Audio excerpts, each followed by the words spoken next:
Овде нема воздржани. Има само за и против. Се отвараат деликатни прашања, а се бараат конкретни одговори. Кворум, политички магазин на радио Слободна Македонија. 7 минути после 11 часот, понеделник, време за уште еден кворум на брановите на радио Слободна Македонија. Добар ден, јас сум Бојана Димитриевска, уредник и водител на политичкиот магазин Кворум. За политичката криза, во која веќе подолг период се наоѓа нашата земја, за повлекувањето на аболицијата од председателот Иванов, за изборите кои се одложија и датумот кој се уште не е фиксиран и не се знае кога Македонија повторно ќе оди на избори. За сето ова денеска разговарам со универзитетскиот професор Тони Науновски. Добар ден и добре дојдовте. Добар ден.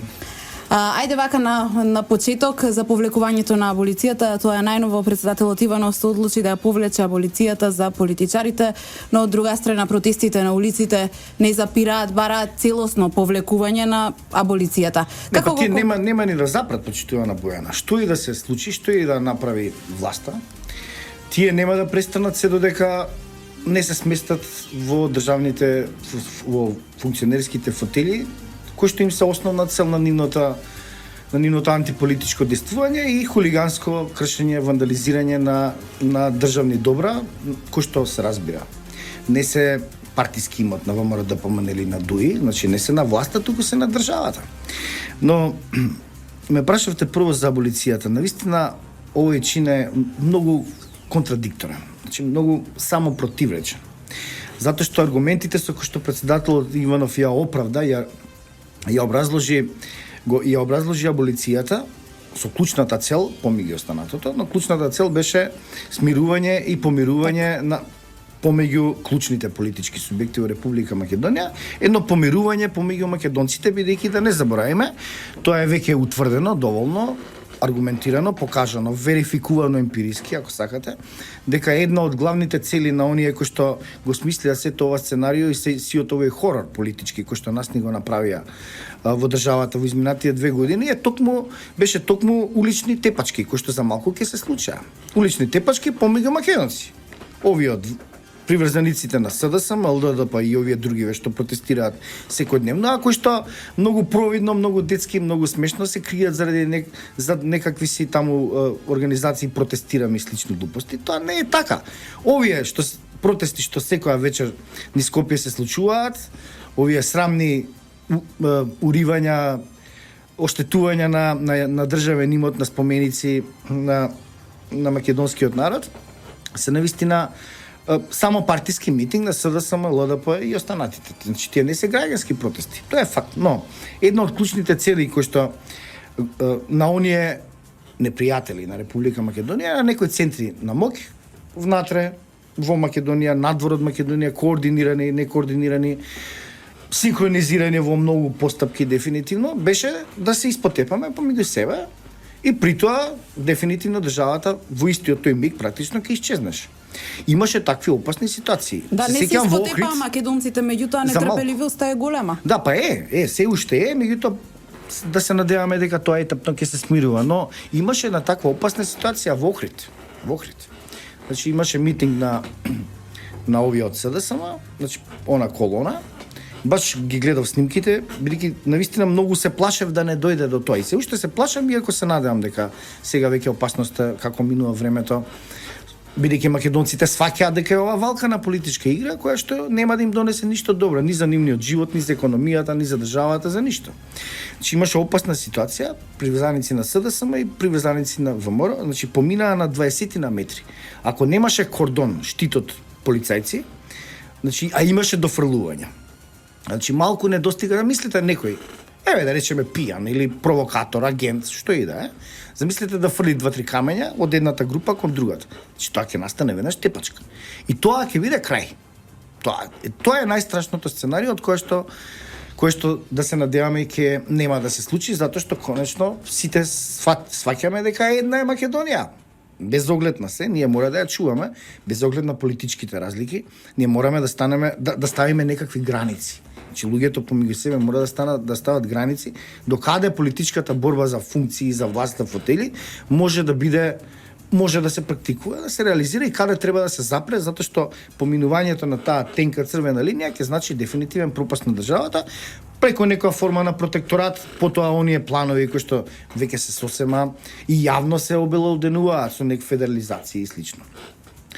Но она што е навистина многу загрижувачки, тоа е дека претседателот Иванов откако ја искажа таа аргументација за аболицијата, која што во голема мерка е прифатлива, барем лично за мене, иако не се согласувам со аболицијата во на правна смисла, нема правда, нема мир. Зошто да бидат аболицирани веќе докажани и осудени, внимајте, осудени криминалци.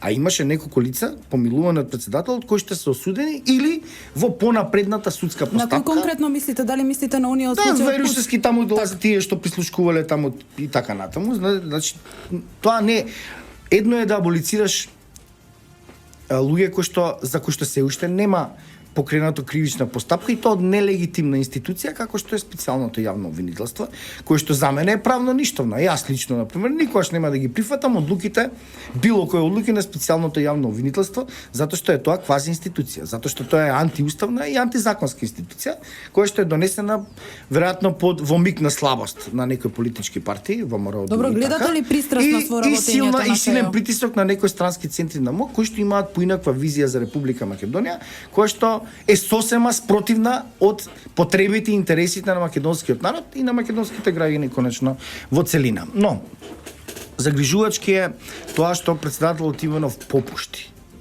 на тој жесток притисок, претпоставувам, на странски службеници, односно службеници на странски држави, кои што тука ги застапуваат нивните економски, геостратешки, геополитички и секакви други интереси. Значи, македонската политика мора да биде автентична, односно да произлегува од битието на македонскиот народ, битието на македонската историја и сегашност. Нашите интереси се само наши.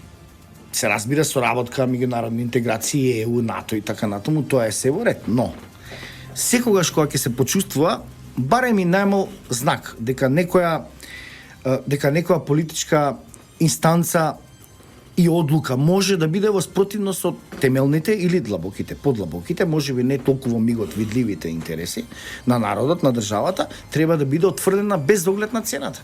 Тоа е конечно, тоа и се случува. Видете, токму тоа македонскиот народ го прави. Цената која што ние ја плаќаме со тоа што не попуштаме, иако некои овие заеви така сакаат да попуштат, да ја свиткаат кичмата, нели во однос на името, цената е токму таа. Значи, ние не сме во ЕУ и во НАТО и со тоа жртвуваме дефинитивно подобра економска состојба. Тука е сосема јасно. Меѓутоа, цената е преголема, ме разбирате, со пари не се купува се. Апсолутно не, а камоли име, национален, историски, државен континуитет и идентитет. Значи, македонскиот народ е сосема свесен дека ако го смениме името и националниот идентитет, од тој миг ние ќе избришеме нашата славна, тешка, мачна, меѓутоа горда, конечно, историја, и дека од тој миг имаме нова творба, држава, во која што македонскиот народ практично ќе треба да почне од нула. И затоа македонскиот народ со апсолутно мнозинство вели нема промена на име и на идентитетот. Но друга ми беше поентата. Но цената што ја плаќаме за тоа е голема, несомнено, да не се лажеме. Значи, ние ако бевме членка на ЕУ и на НАТО, сигурно ќе имавме подобра економска состојба. Но цената не можеме да ја платиме преголема, ме разбирате? Значи, ние може ќе бидеме побогати ако го смениме името. Уради сигурно ќе бидеме како држава поразвиени, повисоко ниво на странски инвестиции, поголема безбедност на НАТО, да, но цената, со Бугарија... ама нема да бидеме македонци. Сега јас тоа лично, таа цена не сакам да ја платам. Значи, поинтата што ми беше? Тоа е дека има во народот некој колективен сензибилитет, кој што конечно мислам дека е трансфериран и кон паметните политичари во Република Македонија, во главните политички. Кај некој. Значи, вие не можете да се оттргнете од континуитетот на мислите, желбите, чувствата, копнежите, фантазиите, соништата на народот. А народот дефинитивно сака стабилна, демократска, суверена, независна, високо развиена економски и Македонија. Сакат своја држава. Професоре, се извинувам што ќе ве прекинам, споменавте дека целта на тие што протестираат е да дојдат да седнат во фотели. Но возможно ли е тоа да го направат без избори? Може ли тоа да им успее? Па не, по секоја рационална основа, по секоја нормална логика на мислење, по секаква призма на анализа, се разбира дека на власт во демократски држави во 21. век, како што е Република Македонија, се доаѓа единствено преку избори. Меѓутоа, но видете, друг начин се знае како е, се рекол државен удар, насилен. А имаше обиди. Да не овде баш пред владата, нели имаше обиди за влез во влада, за кршење, молотови коктели, повредени полицајци во болница, специјалци. Пред собрание баш нели имаше фрлање таму со камења, обид за влез и така натаму. Значи, класичен државен удар. Па не, тоа трае веќе, Бојана, 2 години веќе трае тој обид за државен удар. Значи, понекогаш понасилна форма, понекогаш условно кажано поненасилна форма добива. Меѓутоа дека целта е на сила без избори да се дојде на власт, тоа е со новија на таму од СДСМ, ЛДП и кои се таму другите. И тие околу соросоидите, апсолутно, тоа се иста булумента е тоа, како дека иста банда е. Во јавноста, но еве претпоставувам дека граѓаните имаат дилема дали е возможно тоа да се успее. Не, ама видете, знаете што? Да се седне во фотелја без избори. Па не би требало, и мене затоа ме чуди како не разбираат некои луѓе во СДСМ. Јас познавам некои од СДСМ. Тие се искусни луѓе, паметни луѓе. Мене не ми е јасно како се уште дозволуваат неколку тоа раководството таму да го прави се тоа на државата. Ба конечно и на нив како партија. Затоа што премногу антиполитички, антидржавни, премногу лоши работи прави ова раководство на СДСМ изминативе неколку години. Сега се разбира дека преку демократски избори, како што беше конечно во Република Македонија, наназад 25 години се доаѓа на власт. Значи, кој ќе освои мнозинство пратеници, тој има можност да состави влада, коалиции се прави. Така беше и така треба да биде, но СДСМ и тие другите таму им е сосема јасно дека нивната приказна, односно крајна намера им е демистифицирана, дека луѓето веќе ги прочитаа, поедноставно кажано, значи да симплифицирам, и дека заради тоа нивниот партиски рейтинг е низок и уште понизок ќе биде. Затоа што луѓето сватија, луѓето не се глупави. Можеби некои од нив не се доволно информирани или упатени, меѓутоа се забележува оддалеку кој мисли добро, а кој мисли лошо на државата, односно кој гледа само за сопствени интереси. И токму тоа, фактот, апсолутниот факт, дека СДСМ и другите се свесни ако има избори, затоа тие бегаат од избори веќе подолг период. Затоа едниот датум, дали 24 па 5 јуни, го одолговлекуваат, затоа што знаат дека ако излезат на избори, дека ќе изгубат. Тоа им е сосема јасно дури и на нив.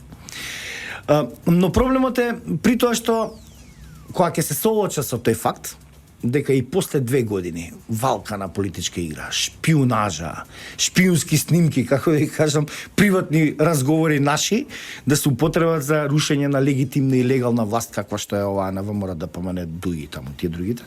Тоа е навистина страшно, ужасно, срамно е тоа, како да кажам.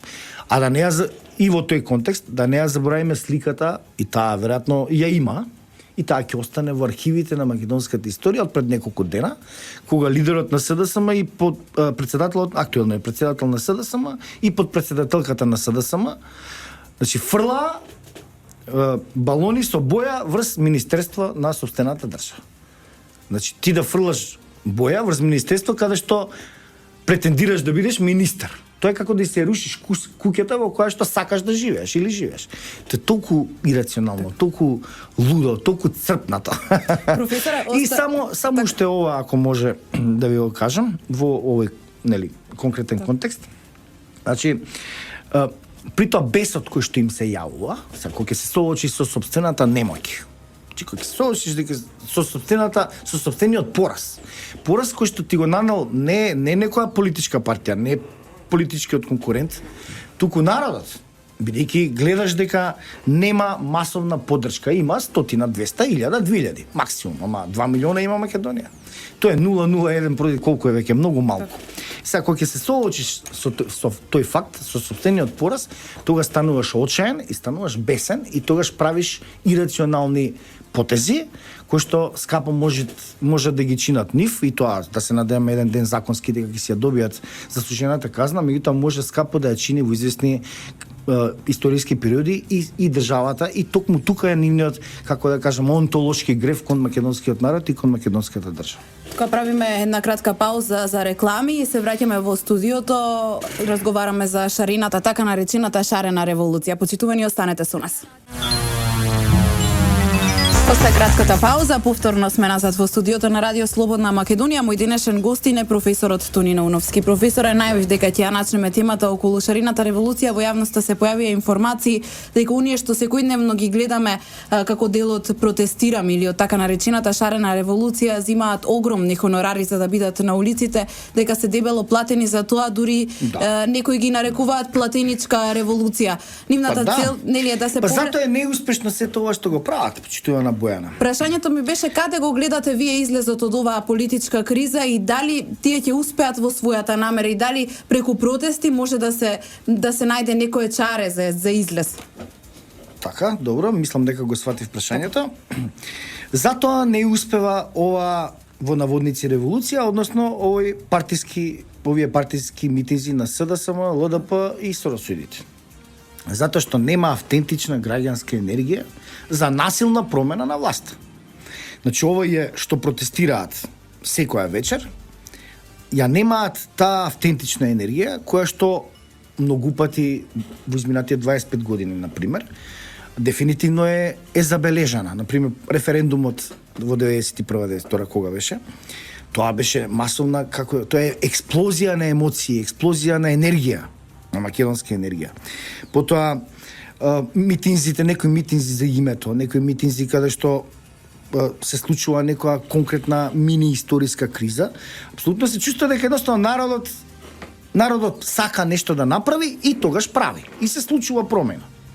Овде нема такво нешто. Овде, како што нели вие добро наведовте, има податоци дека главните водачи, условно кажано, на таа шарена револуција се платени преку различни NGO од Сорос, таму USAID и кои веќе се. И тоа станува збор за дури и милионски суми. Така е. И сега тоа е сосема јасно и затоа тие не може да повеќе од 500 луѓе да соберат или колку уште помалку, се помалку и помалку за среќа. Затоа што оние кои што доаѓаат недоволно информирани, идеолошки заведени, можеби одраѓање се левица, како да ги кажам, па сега априори ги иако е ова квази левица се да се ми тие другите, тоа не е спорно, меѓутоа има некои априори веруваат, има некои кои што се бунтовни без причина, како да ги кажам, или постојано бунтовни, кои што сакаат да бидат на телевизија, да се сликаат, сакаат перформанси. Гледав пред некој ден овака некои убави девојки таму на улица напред полициската станица во центар, како играат. И сега ама тоа сите ги сликаат, па тоа се става на таму од Твитер, па ги има на телевизија. Тоа е, како да кажам, забава, тоа е перформанс. И сега има многу луѓе кои што доаѓаат од различни причини таму, меѓутоа овие што се главните кои го организираат, купуваат боја и тие и така натаму, тие дефинитивно се платени, како што, нели, платени се од 100 милионски суми. И се разбира дека луѓето како минува времето сваќаат дека овие се тука за нивна цели, за пари. Тука се да си ги зголемат своите хонорари или утре, ако евентуално им успее да дојдат на власт, да добијат некоја функција за себе. Оти министри утре, ако дојдат овие црпнатие, како да ги кажам, на власт, министри нема да бидат тие луѓе таму што си функционери, што протестираат од некакви идеолошки или други причини, туку ќе бидат овие што ги знаеме, токму тие што зимаат пари, што фрлаат со балони во првите редови, со росидите и овие од СДСМ и тие другите. Значи нема автентична енергија, но овие протести токму затоа не им успева и нема да им успее. Но мене ме загрижува и во таа смисла полицијата треба да си ја врши својата работа, дефинитивно. Мислам дека тука се остава многу лош, се прави лош преседан, направен е веќе за жал. Тоа не смее повеќе да се толерира уништување на државен имот. Јас не можам тоа, никако јас не сум правник, сум по образование, но не можам никако да го сватам тоа. Сега, како 50 евра била, нели, казнија неколку мина од тие, 50 евра за фрлање боја врз споменици.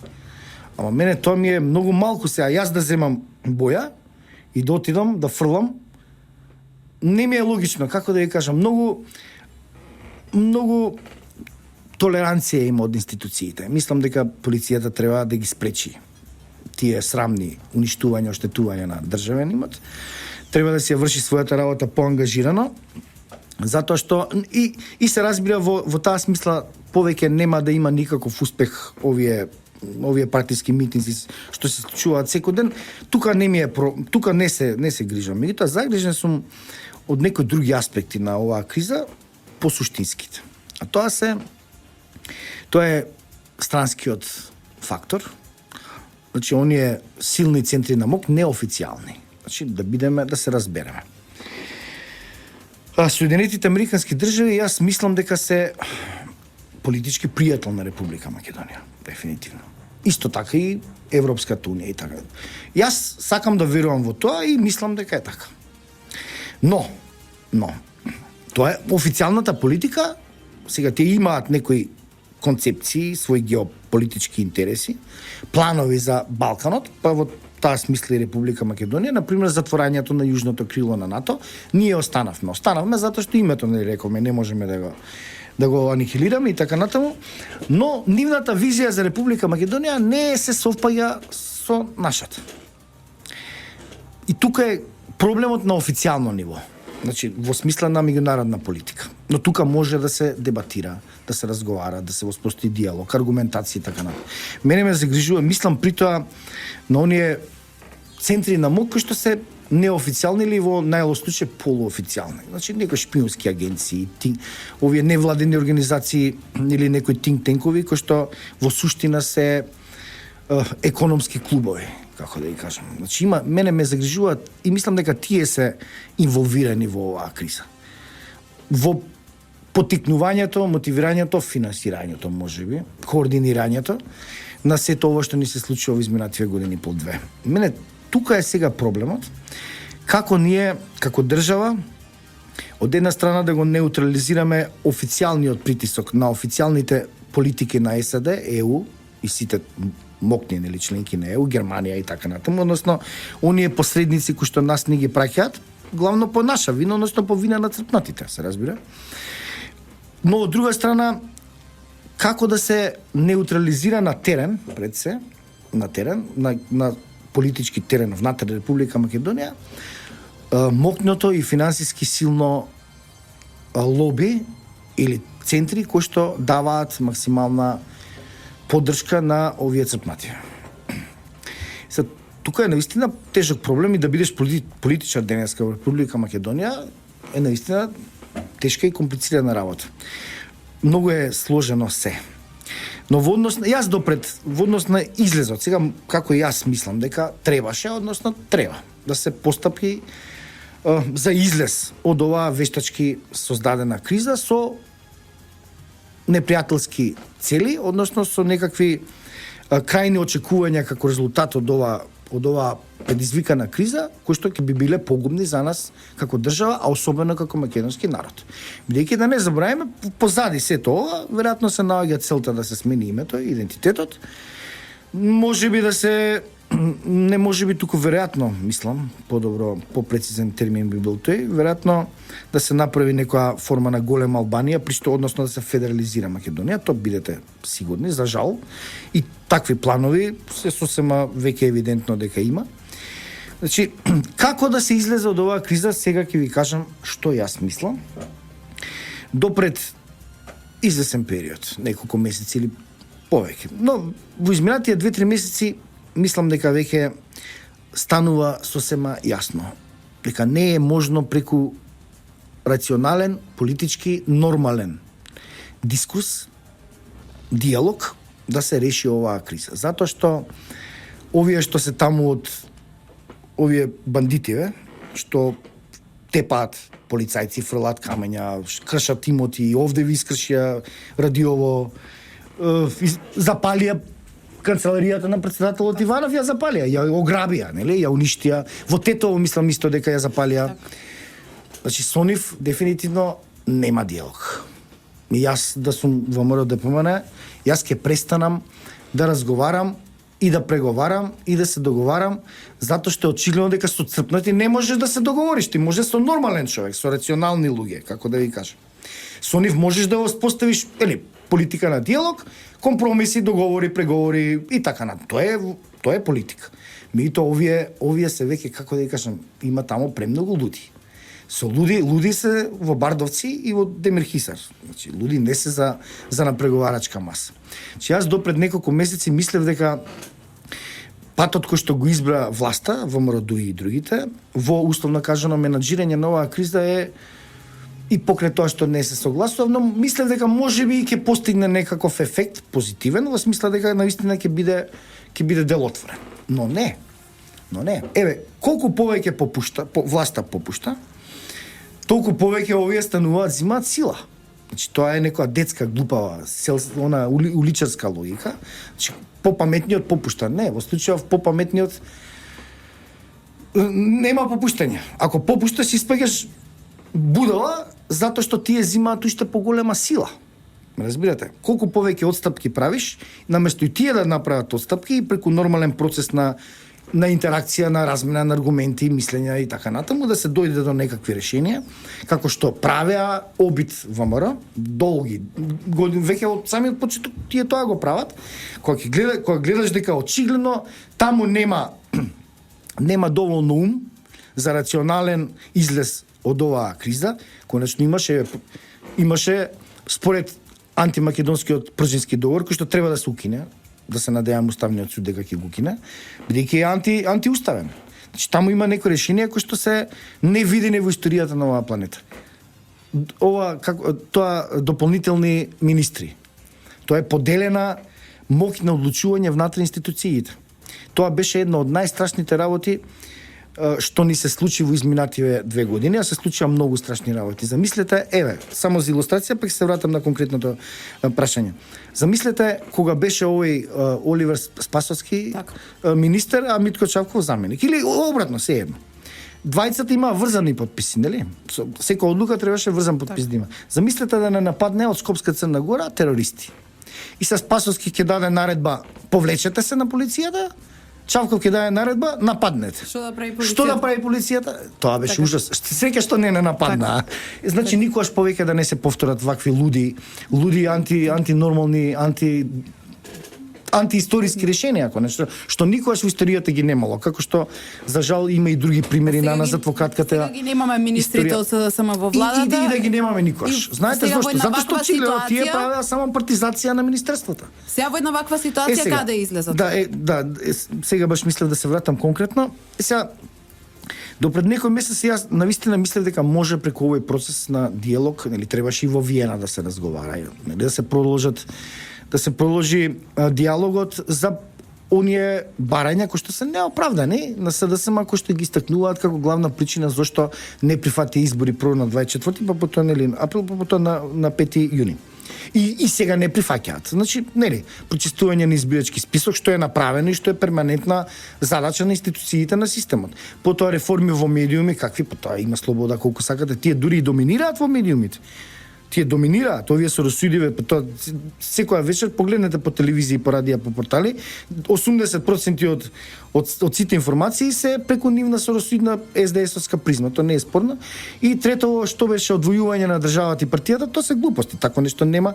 Па сите министерства, сите државни функционери, јавни службеници така натаму, тие си се, како да ја кажам, професионалци, си работат таму по 20-30 години. Во полиција не е партиска, полиција си е професионална, она си работи според своите ингеренции и според законот. Тоа се глупости. Значи, мислев дека до пред известно време дека ќе може со нив да се разговара. Но нема, очигледно е дека со нив не можеш рационално да се однесуваш и не можеш да попушташ постојано во име на апстрактни принципи на демократија. Овде веќе не станува збор за апстрактни принципи и правила на демократија и на толеранција, на диалог. Она што би требало да биде нормално, што е нормално во Шведска, во Германија, меѓутоа кај нас не е нормално, за жал заради тоа што има црпнати.